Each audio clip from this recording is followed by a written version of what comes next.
लोकसभा का जो चुनाव हुआ था उसके रिजल्ट आए और 4 जून को ही जो नीट परीक्षा होती है उसके भी नतीजे आए। सबसे बड़ा और सबसे पहला प्रश्न तो यही है कि ऐसे क्या कारण थे कि आपने इतने बड़े नतीजे आने वाले दिन में ही, लोकसभा के नतीजे आने वाले दिन में ही अपने नीट के रिजल्ट के एग्जाम के जो रिजल्ट थे वो डिक्लेयर किए। सबसे बड़ा प्रश्न और पहला प्रश्न यही है सरकार के सामने कि क्या आप जानबूझकर जो इंस्टीट्यूशनल फेलियर्स थे उसको दबाने के लिए उसी दिन आपने ये रिजल्ट निकाला। आज मैं आपके सामने एक दो चीजें रखना चाहता हूं, चीजों को स्पष्ट करना चाहता हूं, जिससे ये पूरा स्पष्ट है कि अभी जिस तरीके से भाजपा की सरकार और मंत्री जी ये कह रहे हैं कि एक लोकलाइज्ड फेलियर है, नीट में जो धांधली हुई है वो ये कह रहे हैं कि स्पेसिफिक एरियाज पे हुए हैं, लोकलाइज्ड फेलियर है, उसको जो आर्ग्यूमेंट्स है वो पूरी तरीके से ध्वस्त करता है। आप अगर देखेंगे कि इस नीट के परीक्षा में 2 तरह की धांधली हुई है। पहला कि पेपर लीक हुए, बिहार में इसकी गड़बड़ियां पकड़ी गई है, लोग पकड़े गए हैं, 50-60 लाख में पेपर बेचे गए। उसके बाद फिर गुजरात में ही पकड़े गए, हरियाणा में हुआ ये। उसके बाद अभी पता चला है, कल ही पता चला है कि रांची में भी हुआ। तो पेपर लीक का मामला ये लोकलाइज्ड नहीं है। आपको ये समझना पड़ेगा कि पहले दिन एक जगह पता चला, दूसरे दिन दूसरे जगह पता चला। ये ऐसा इंटर स्टेट नेटवर्क है।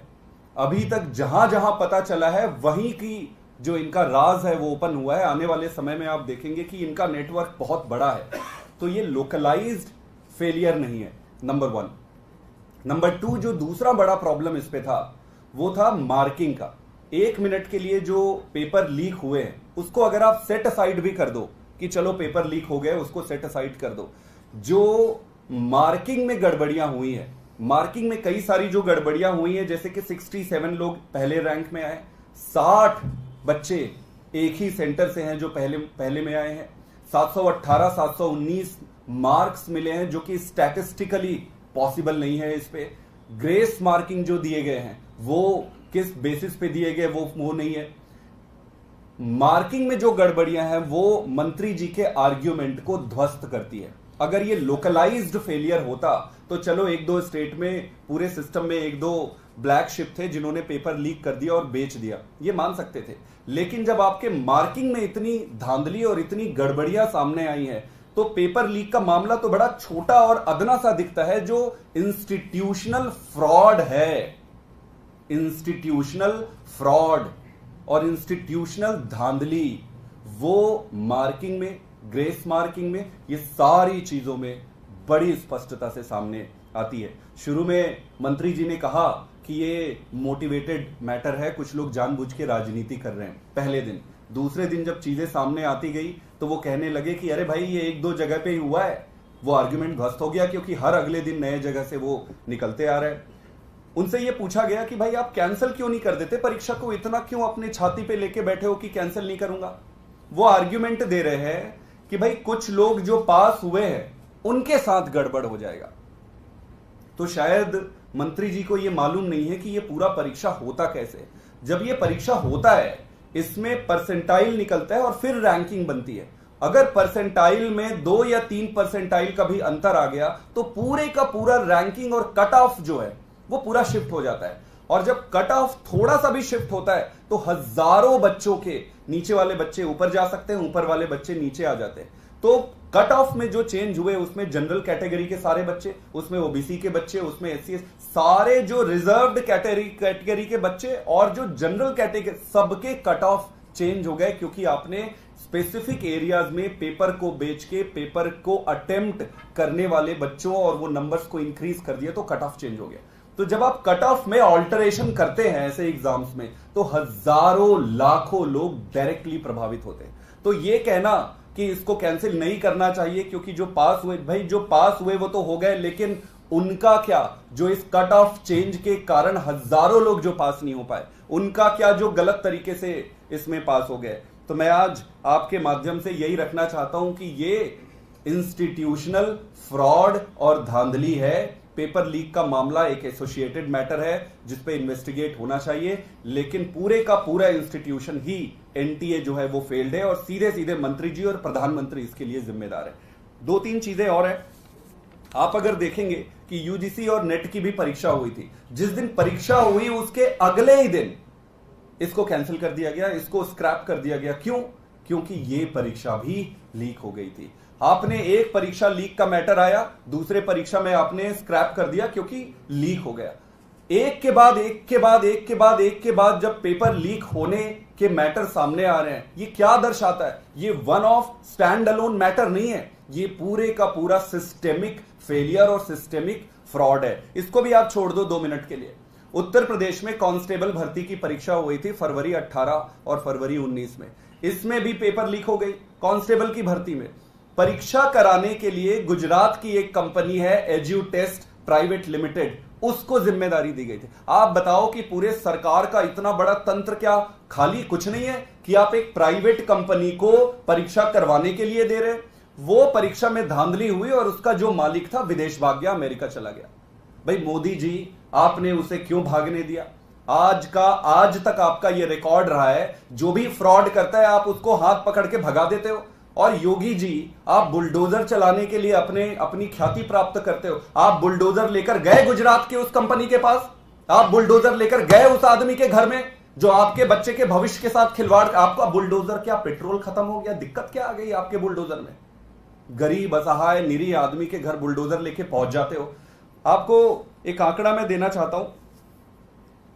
इस देश में, हमारे देश में जब बच्चा पैदा होता है, हर घर में तो कोई डॉक्टर बनना चाहता है, कोई इंजीनियर बनना चाहता है, कोई रेलवे में जाना चाहता है, कोई बैंकिंग की परीक्षा देना चाहता है, कोई आईएएस बनना चाहता है। कहीं पर भी वो जाए, उसके माता पिता एक सपना संजोते हैं कि मेरा बच्चा बड़ा होगा, ये परीक्षा की तैयारी करेगा, ये परीक्षा करके पास हो जाएगा। क्योंकि एक उम्मीद होती है कि यार ये परीक्षा में धांधली नहीं होगा, मेरे पास पैसे नहीं है, लेकिन मेरा बच्चा मेहनत करके आगे बढ़ेगा और इस परीक्षा को पास करेगा।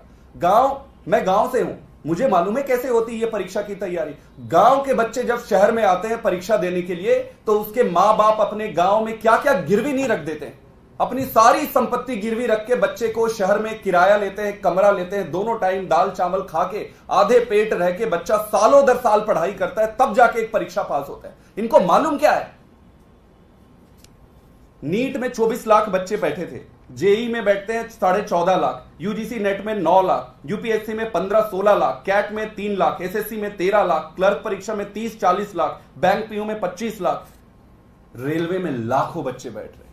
चारों तरफ बच्चे ये बैठ रहे, एक के बाद एक के बाद एक के बाद। पिछले 7 सालों में, आपको आश्चर्य होगा, ये बहुत गंभीर मुद्दा है, मैं सबसे निवेदन करूंगा कि इस पे राजनीति ना करे, देश के भविष्य का सवाल है। पिछले 7 सालों में 70 पेपर लीक हुए। प्रधानमंत्री जी, पिछले 10 साल से आपकी सरकार थी, आप मुझे एक भी इंस्टेंस बता दीजिए कि इन 70 पेपर लीक के मामले में आपने क्या कदम उठाए। आप श्रेष्ठ भारत बनाने की बात करते हो, आप अपने बच्चों के भविष्य को बेच रहे हो। आप कहां गया श्रेष्ठ भारत? 70 पेपर लीक हुए, एक भी इंसिडेंस आप बता दो जहां पर आपने काम किए। मध्य प्रदेश में 8 साल लग गए पहला एफआईआर दर्ज होने में। एक और इंटरेस्टिंग चीज है कि पिछले सेशन में भारतीय जनता पार्टी की सरकार ने भर्ती परीक्षाओं में जो घोटाले होते हैं और गड़बड़ियां होती है, उसके लिए प्रिवेंशन ऑफ अनलॉफुल एक्टिविटीज का एक कानून लेकर आए। इस कानून को अगर आप पढ़ोगे तो आपको यह स्पष्ट हो जाएगा कि ना तो इनको इस मुद्दे से कोई लेना है, ना इनको देना है, और इनका उद्देश्य ही नहीं है कि इस मुद्दे को आप एड्रेस करें। ये कहते हैं कि भाई 4 से 5 साल की अगर स्पोरेडिक इंसिडेंट्स मिलते हैं तो 4 से 5 साल की सजा होगी, 5 से 10 लाख का जुर्माना होगा। अगर ऑर्गेनाइज्ड क्राइम मिलता है तो ये कह रहे हैं कि भाई 10 साल तक होगी सजा और 1 करोड़ तक। एक पेपर 1 करोड़ में बिक रहा है, यहां पे 1 करोड़ की फाइन लगाना चाह रहे हैं ऑर्गेनाइज्ड क्राइम में। हम आज आने वाले सदन में देश के बच्चों को यह बताना चाहते हैं कि वो अपनी पढ़ाई में लगे। संभव है कि वो निकलकर प्रोटेस्ट नहीं कर पाएंगे, अपनी आवाज नहीं उठा पाएंगे, हम उठाएंगे उनके लिए, पूरा देश उनके साथ है। अगले सदन में भी इस मुद्दे को मजबूती से उठाएंगे। हम आज मांग करते हैं सरकार से कि तुरंत प्रधानमंत्री मोदी जी को देश के सामने माफी मांगनी चाहिए और आश्वस्त करना चाहिए कि ये दोबारा रिपीट नहीं होगा। जो मंत्री जी हैं उनसे इस्तीफा लेना चाहिए और जो ये कानून बनाए हैं, जो लॉ इन्होंने बनाया है, उसको अपग्रेड करना चाहिए। सुप्रीम कोर्ट की एसआईटी कॉन्स्टिट्यूट होनी चाहिए जब भी पेपर लीक के मामले हो, as a permanent measure, number 1। Number 2, जो भी व्यक्ति इस पे इन्वॉल्व है उसको लाइफ टर्म इंश्योर होना चाहिए। आप एक चोरी करते हो, एक खदान का घोटाला करते हो, वो बात छोटी है, लेकिन आप लाखों करोड़ों बच्चों के भविष्य को जब आप बेचते हो तो इससे बड़ा देशद्रोह कुछ नहीं हो सकता है। इसको देशद्रोह से नीचे आंकना ही गलत होगा। तो इस पे लाइफ टर्म मिलनी चाहिए। और सरकार में जो भी जिम्मेदार है, अगर ऑर्गेनाइज्ड क्राइम है तो पूरे का पूरा एनटीए इसके लिए जिम्मेदार है। अगर एनटीए जिम्मेदार है तो फिर सरकार भी जिम्मेदार है। मंत्री जी को इस पे उत्तर देना चाहिए और मैं ये मांग करना चाहता हूं कि तुरंत इस परीक्षा को रद्द करके पुनः परीक्षा किया जाए। विश्वास को अगर अर्जित करना है तो इस तरीके की धांधलियों को तुरंत रोकना पड़ेगा। और प्लीज प्रधानमंत्री जी, अगर आप कोई संस्था बना नहीं सकते हैं तो जो बनी हुई संस्था है उसको मत तोड़िए, देश बर्बाद हो जाएगा। Thank you. संदीप जी, अभी पीआईबी से नोटिफिकेशन भी आ गया, हाई लेवल कमेटी बना दी गई है केंद्र सरकार ने, 7 मेंबर की कमेटी है जिसमें एम्स के फॉर्मर डायरेक्टर डॉक्टर गुलेरिया भी जैसे नाम भी शामिल हैं। और उसमें ये मैंडेट दिया गया है कि सजेस्ट करें कि एनटीए को कैसे स्ट्रेंथन करना है इस तरह के इंस्टेंसेस से बचने के लिए। What's your reaction? देखिए, इसमें 2 चीजें। पहली चीज तो ये कि अभी जो गड़बड़ी की है उससे आप भाग नहीं सकते। आप ऐसे कमेटी इसलिए मत बनाओ कि कैसे मजबूत करोगे। ये बताओ जो चोरी हुई है वो चोर कौन है। तो पहले तो आप सुप्रीम कोर्ट से के सुपरविजन में कॉन्स्टिट्यूट करिए एक कमेटी जो चोर को पकड़े। चोरी करके निकल गए अब छूट जाएंगे, ऐसा नहीं है। पहला। दूसरा, पूरे का पूरा एनटीए ऐसा क्या है कि रिपीटेडली बार बार लीक हो रहे हैं पेपर। इसका मतलब इंस्टीट्यूशनल फ्रॉड है। तो इसमें सबसे पहले पूरे इंस्टीट्यूशंस को सामने रख के इन्वेस्टिगेट करना चाहिए कि कहां कमी है। और मेरा यह मानना है कि किसी भी रैंडम किसी को खड़ा करके आप कमेटी बना के इससे नहीं होगा। जो एक्सपर्ट हैं इस तरीके के क्राइम को डील करने के लिए, ऑर्गेनाइज्ड क्राइम को, उनको लेकर कमेटी आप बनाओगे तो कुछ फायदा निकलेगा। Otherwise this will be another committee and will be just an I wash. Do you think the government was in denial mode because earlier the education minister was constantly saying there is no paper leak? Then it got zeroed down to the 6 centers where the instances were reported, and now the education minister has taken moral responsibility of what happened in UGC NET and the NEET as well. Absolutely, he has taken moral responsibility. Thank you very much. Now resign. What will I do with the moral responsibility? Please resign. You have taken the moral responsibility, number 1. Initially, he said that it's a motivated job of some opposition political party. After 2 days, he said that no, it's a localized problem and specific to some local areas. Now it is evident and clear that it's a widespread problem and the nexus is run through much deeper than anyone can assume. Therefore, I would request Honorable Prime Minister that you please apologize to the country and please sack your minister, and the minister himself should resign, taking the moral responsibility. One more question. The re-examination for these 6 centers have been now notified by the government. So are you demanding re-NEET or will this I'll tell you one interesting thing. Because of this fraud, the entire cutoff has been vitiated. The cutoff number has been shifted, and therefore there are lakhs of people who have got affected, irrespective of the region where the paper got leaked. As I rightly mentioned in the beginning itself, that there are 2 aspects. One is the paper leak, and the other is the discrepancies in the marking. If there is a discrepancies in the marking and malified intentions, clearly it appeared in the marking process and pattern. Therefore, the entire exam NEET should be redone, and it's not just about the 1500 people or 6 center. Anyone? Thank you.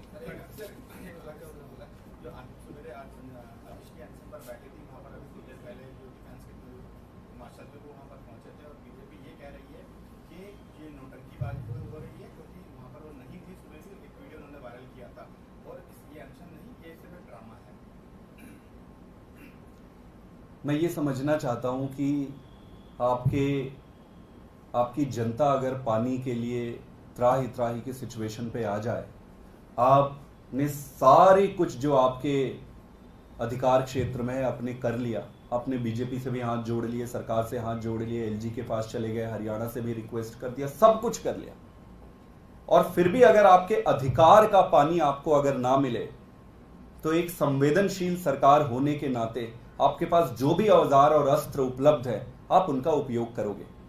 आप अनशन के अलावा कोई तरीका बचा नहीं था।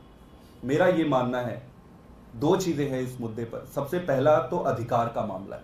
दिल्ली का अधिकार है उसका पानी, और उसको मिलना चाहिए, नंबर 1। अगर चलो 1 मिनट के लिए अधिकार को छोड़ भी दो कि भाई अधिकार के झंझट में, आर्ग्यूमेंट में नहीं पड़ना चाहते हो, तो यार हम भारत देश है, भारत देश में चींटियों तक को दाना खिलाया जाता है, खाना खिलाया जाता है, पितरों तक को पानी पिलाया जाता है। ऐसे देश में आपके 28 लाख परिवार में अगर पानी नहीं मिल रहा है, तो क्या जिम्मेदारी नहीं है जिनके पास पानी है कि वो आगे बढ़ के पानी पिलाए, अपने पुण्य कमा लो। अगर अधिकार की बात नहीं करते हो तो अधिकार तो सीधे सीधे दिल्ली की जनता का है।